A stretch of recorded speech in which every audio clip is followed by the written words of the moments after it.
একটা ছোট গ্রাম। সূর্যের আলো উঠছে। কৃষক উঠোনে কাজ করছে, আর পাশে একটা মুরগি মাটি ঠুকঠুক করে খাবার খুঁজছে। মুরগিটা কৃষকের দিকে তাকিয়ে কক কক করে ডাকতে থাকে, যেন কিছু চাইছে। কৃষক হেসে বলে, কি চাই রে? কৃষক তার পকেট থেকে দানা বের করে মাটিতে ছড়িয়ে দেয়। মুরগি খুশি হয়ে খেতে শুরু করে। কৃষক মমতা নিয়ে তাকিয়ে থাকে, যেন নিজের বাচ্চাকে দেখছে। 4. ছোট্ট বিপদ। হঠাৎ একটি কুকুর দৌড়ে আসে এবং মুরগির দিকে লাফায়। মুরগি ভয় পেয়ে পাখা ঝাপটাতে থাকে। কৃষক চমকে ওঠে, আরে আরে, রুখো। 5. কৃষকের বাঁচানো। কৃষক লাঠি নিয়ে দৌড়ে যায় এবং কুকুরটাকে তাড়িয়ে দেয়। কুকুর পালিয়ে যায়। মুরগি থরথর করে কাঁপছে। কৃষক তাকে কোলে তুলে নেয়।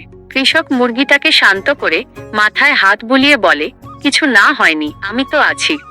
মুরগি তার দিকে তাকায়, চোখে ভরসা। সূর্য ডুবে যাচ্ছে। কৃষক মুরগিটাকে পাশে নিয়ে বারান্দায় বসে থাকে। মুরগি তার গায়ে মাথা রেখে ঘুমিয়ে পড়ে। স্ক্রিনে আসে, জানোয়ারও ভালোবাসা বোঝে, শুধু মন থাকা চাই।